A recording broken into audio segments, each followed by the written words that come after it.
Goeiemôre, wat 'n wonderlike voorreg om weer vanoggend met u te kan gesels op hierdie Saterdagoggend. Dis vandag 21 Maart 2026. En ek wil graag vir jou die volgende vraag vra en ek praat eers met myself. Volg jy ook die meerderheid? Daar's 'n wonderlike skrif opgeteken in Eksodus 23:2 wat as volg lees: Jy mag die meerderheid nie volg in verkeerde dinge nie. En jy mag in 'n regsaak geen getuienis aflê agter die meerderheid aan om die reg te verdraai nie.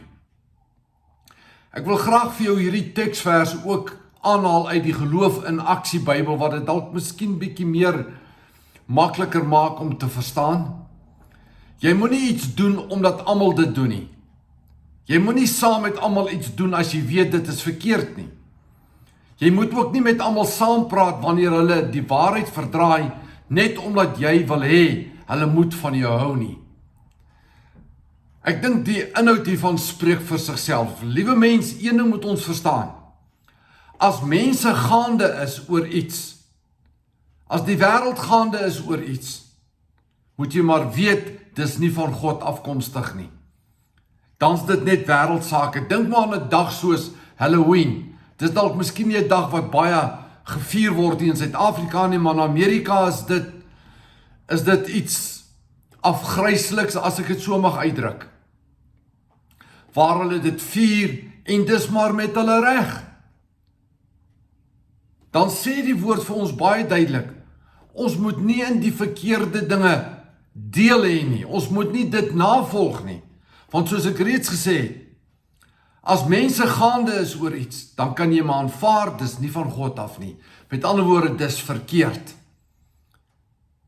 En die vraag wat ek myself wil vra is, as jy byvoorbeeld daar in die getuiebank staan, gaan jy ook nou maar net dieselfde getuienis aanbied om die mense te plesier, omdat die meerderheid so gesê het, of gaan jy staan, bly en val by die waarheid? Liewe mense, saak is of reg of verkeerd. Daar's nie 'n goue middeweg nie. Dis maar of reg of verkeerd, of die waarheid of die leuen. Daarom is dit so belangrik dat jy en ek 'n keuse moet maak.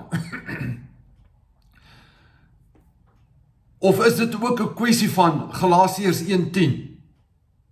Soek ek nog die guns van mense of van God? Of het ons al uitgekom by die punt van Galasiërs 2:20? Ek is met Christus gekruisig. Ek leef nie meer nie, maar Jesus Christus leef in my.